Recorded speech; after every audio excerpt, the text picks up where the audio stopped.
ቤቱ በተከራየ በጥቂት ቀናት ውስጥ ተከራይ ትቶት ይሄዳል። በተደጋጋሚ ለኪራይ ቢቀርብም ሃሚልተን ኦሃዮ የሚገኘው መኖሪያ ለጥቂት ቀናት ብቻ ነው ነዋሪ የሚያገኘው። ቤቱን ሲለቁ የሚሰጡት ምክንያት ደግሞ ከቤት ውስጥ በተደጋጋሚ ሰማን የሚሉት አስፈሪና የብዙ ሰዎች ድምፅ ነው። ወደ ቦታው ስለ ድምፁ ለማረጋገጥ የተመላለሱት ፖሊሶች በእርግጥም ድምፅ ሰምተው ሳይሆን ስለ ቤቱ የቀድሞ ታሪክ ከጎረቤት ወይም ከአካባቢው ነዋሪ ሰምተው በፍርሃትና በስነ ልቦና ጭንቀት ውስጥ ወድቀው ነው ይላሉ። ለመሆኑ የዚህ ቤት የቀድሞ ታሪክ ምንድን ነው? የዛሬ ወንጀል ታሪካችን ዳሰሳ የሚመለከት ይሆናል። አብራችሁን ቆዩ። ሰብስክራይብ በማድረግ ቤተሰብ እንሁን። አስተያየታችሁንም በኮሜንት አድርሱኝ።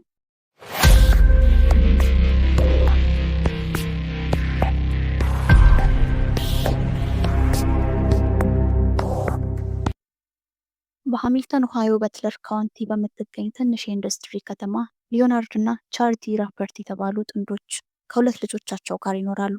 ትልቁ ሊዮናርድ ጁኒየር ሲሆን ትንሹ ደግሞ ጄምስ ራፐርት ይባላል። አባት ሊዮናርድ ጥብቅና ቁጡ ሰው ነበር።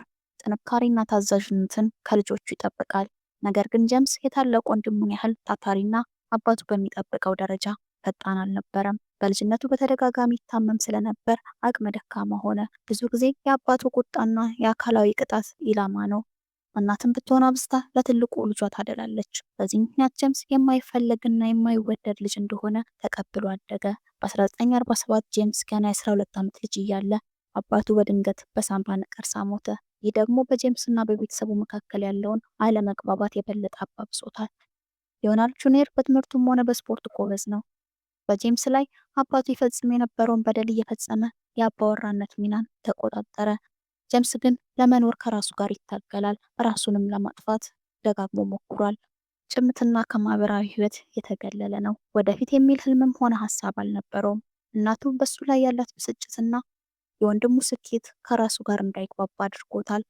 ከሁለተኛ ደረጃ ትምህርት በኋላ ኮሌጅ ገብቶ የኤሌክትሪካል ምህንድስና ለመማር ሞክሯል። ነገር ግን ኮርሱን ለመጨረስ መነሳሳት አልነበረውም።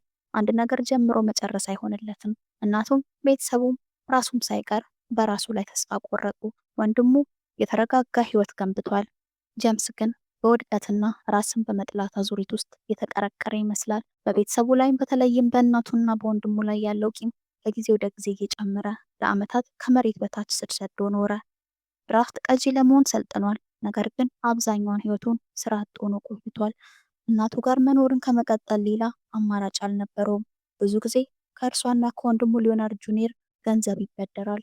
ወንድሙ ስራ ተቀጥሮ መስራት ብቻ ሳይሆን ቤት ገዝቷል። 8 ልጆችንም ወልዷል። ጄምስ አንድ ጓደኛ ለራሱ ለመፍጠር ሞከረ። ጠመንጃ፣ 357 ማግነም፣ 222 የእጅ ሽጉጥና 22 ጠመንጃ ነበረው። መጠጥ መጠጣትና የኢላማ ልምምድ ቋሚ ተግባሩ ሆነ።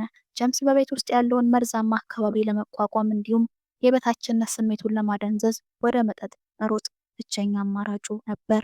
በእድሜው የገፋና ስራ አጥ ሆኖ ሲቀር እናቱ በመጠጥ ሰልችታ የቤት ኪራይ እንዲከፍላት አለበለዚያ እንደምታባርረው አስፈራራቸው። ለመጠጥ መክፈል ከቻልክ ለቤት ኪራይ መክፈል አያቅትህም በማለት። ነገር ግን ከ1973 እስከ 1974 በሀገሪቱ በተፈጠረ የአክሲዮን ገበያ ውድቀት ወቅት ገንዘብ ሙሉ በሙሉ ጠፋ። ጄምስ የኪራዩን ገንዘብ የሚከፍልበት መንገድ አልነበረውም። እናት ካለበት ሁኔታ እንዲወጣና ራሱን እንዲችል የፈጠረችው ሀሳብ ቢሆንም ወደ ባሰ ሁኔታ ውስጥ ከተተችው። እንደ አውሮፓውያን አቆጣጠር በ1975 መጋቢት 29 ቀን የጄምስ የ41ኛ ዓመት ልደቱ ነበር። በሃሚልተን ታላቁ የሚያሚ ወንዝ ላይ ጣሳዎች እንደ ድሮ ሲተኩስ ብሏል። በዚያ ምሽት ጄምስ ሆል ኮክቴል ላውንጅ የሚባል ባር ውስጥ ገባ። በባሩ ውስጥ የምትሰራውን 28 ዓመቷን የ5 ልጆች እናት ዋንዳን ተዋወቃት። እናቴ ቤት ኪራይ ስላልከፈልኳት ልታባርረኝ ነው ብሎ ነገራት። ጄምስ እስከ ምሽቱ 5 ሰዓት ድረስ ሲጠጣ አምሽቷል። ከባሩ ወጥቶ ብዙም ሳይቆይ ተመልሶ እስከ ሌሊቱ 8 ሰዓት ተኩል ባሩ እስኪዘጋ መጠጣት ቀጠለ። ዋንዳ ወጥቶ ሲመለስ መፍትሄ አገኘህ ብላ ጠየቀችው። ምንም መልስ ሳይሰጣት ወጣ። በማግስቱ እናት ቻሪቲ ሩፐርት በቤቷ ለፋሲካ ግብዣ ትልቁ ልጇን ሊዮናርድ ጁኒየርን እና ቤተሰቡን ጠራች። ሊዮናርድ ጁኒየር እና ባለቤቱ አልማ ከነ ልጆቻቸው ደርሰዋል። ሩፐርት ካለፈው ምሽት ጀምሮ ሃንጎቨር ስላለቀቀው ተኝቷል። ከቀኑ 10 ሰዓት አካባቢ በተነሳበት ወቅት ሁሉም ተሰብስበው ነበር።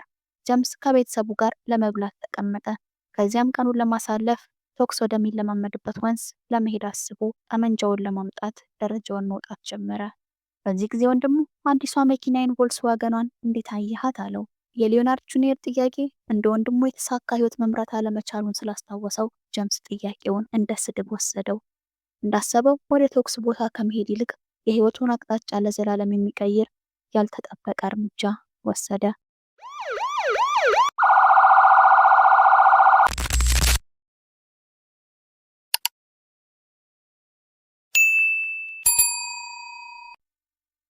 አመሻሽ 12 ሰዓት ላይ እናት ቻሪቲ፣ ሊዮናርድ፣ አልማና ልጆቻቸው በኩሽና ውስጥ ነበሩ።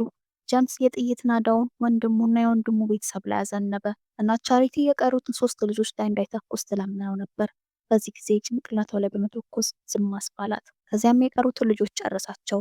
ዞር ዞር እያለ ሁሉም ሰው ከመጀመሪያው ጥይት በኋላ መሞታቸውን ለማረጋገጥ ብዙ ጊዜ ተኮሰ። ሙሉ ግድያው ከ5 ደቂቃ ያነሰ ጊዜ ፈጅቷል። በአጠቃላይ 44 ጥይቶች የተተኮሱ ሲሆን ከዚህ ውስጥ 40 ያህሉ ተጎጂዎችን መትተዋል። ሁሉም ሰው መሞቱን ካረጋገጠ በኋላ ሩፐርት ራሱን ለማጥፋት በማሰብ ከቤተሰቦቹ አስክሬን ጋር ለ3 ሰዓት ተቀምጦ አሰበ። ነገር ግን ራስን ማጥፋት ኃጢአት መሆኑ ትዝ አለው። ከ3 ሰዓታት በኋላ 911 ደወለ። ከጥቂት ደቂቃዎች በኋላ ፖሊሶች ወደ ቦታው ሲደርሱ ከበር ቆሙ፣ ሰላምታ ሰጣቸው። መጀመሪያ ፖሊሶቹ የጀምስን አጭር ቁመትና ጥቅጥቅ ያለ ፀጉሮችን ሲመለከቱ ከተለመዱት የነፍሰ ገዳይ እይታ ጋር የማይጣጣም ስለነበሩ ከመግቢያው በር ባሻገር ምን አይነት መጥፎ ነገር እየጠበቃቸው እንደሆነ አልጠረጠሩም። ፖሊሶቹ ወደ ቤቱ ሲገቡ ከባድ ድንጋጤ ውስጥ ነበሩ። የፈሰሰው ብዙ ደም ስለነበር በእንጨት በተሰራው ወለል ውስጥ ዘልቆ ወደ ምድር ቤት ይንጠባጠባል። በቤት ውስጥ ከተገለበጠው የቆሻሻ መጣያ በስተቀር ምንም አይነት የትግል ምልክት አልታየም። ይህም የሚያሳየው ቤተሰቡ ይህንን ስላልጠበቀ ለአጸፋ ምላሽ በቂ ጊዜ እንዳላገኙ ነው። አንድ በአንድ 11 አስክሬኖች ከቤት ሲወጡ ፍርሃት ሁሉንም ይሞላ ጀመር። ጀምስና እናቱ ሩፐርት የሚኖሩበት መጠነኛ ባለ 2 ፎቅ ቤት ውስጥ 2 ክፍሎች ውስጥ ነበር ሟቾች የነበሩት። ጀምስ ለትብብርም ሆነ ለማንኛውም ጥያቄ ምላሽ ለመስጠት ፈቃደኛ አልሆነም። በስር ላይ ያለው ተጠርጣሪ ምንም ነገር ለመናገር ፈቃደኛ ባለመሆኑ መርማሪዎች ይህንን ያደረገበትን ምክንያት ለማወቅ አድካሚ ሆኖባቸዋል።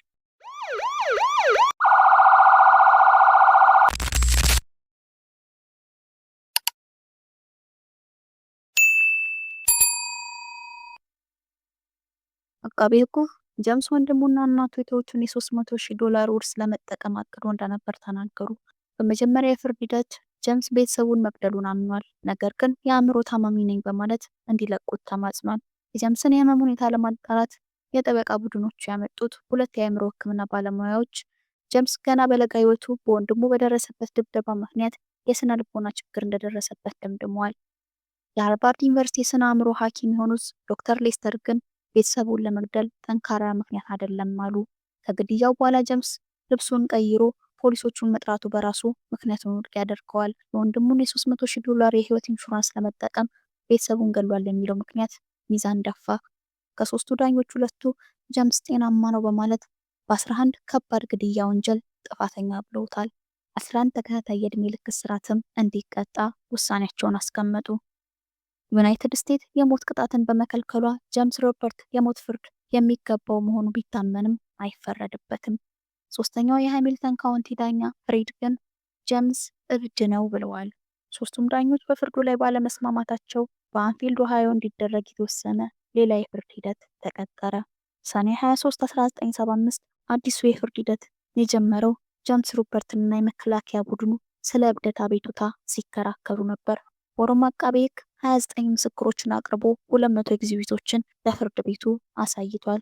ህመሙ ከተረጋገጠና የአእምሮ ሆስፒታል ከተላከ ሲፈታ $300,000 ውስጥ በቀላሉ እንዲወርስ ያስችሏል። ሆኖም ግን 11 ተከታታይ የዕድሜ ልክ እስራቱ ቀንቷል። በ48 ዓመቱ ሩፐርት በኦሃዮ የመልሶ ማቋቋሚያና እርማት ክፍል ታሰረ። በ61 ዓመቱ ጄምስ መሞቱን ተከትሎ የጄምስ ሩፐርት ቤተሰብ ዕቃዎች በሐራጅ ተሸጡ። ከእንጨት የተሰሩት ወለሎች የደም ድፍን ለማስወገድ አስቸጋሪ በሆነባቸው ቦታዎች በምንጣፍ እንዲሸፈኑ ተደረገ። እናም ቤቱ ለኪራይ ቀረበ። ቤቱን የተከራየ ሰው ሁሉ ያልተለመደ ድምፅ ሰማሁ እያለ ቶሎ ይለቃል። ከጎረቤት በሰሙት ወሬ ፍርሃት አድሮባቸው እንጂ ምንም ድምፅ የለውም ይላሉ ለጥናት የመጡ ተመራማሪዎችና ፖሊሶች። ዛሬውን አበቃው። ሰላም ቆዩኝ።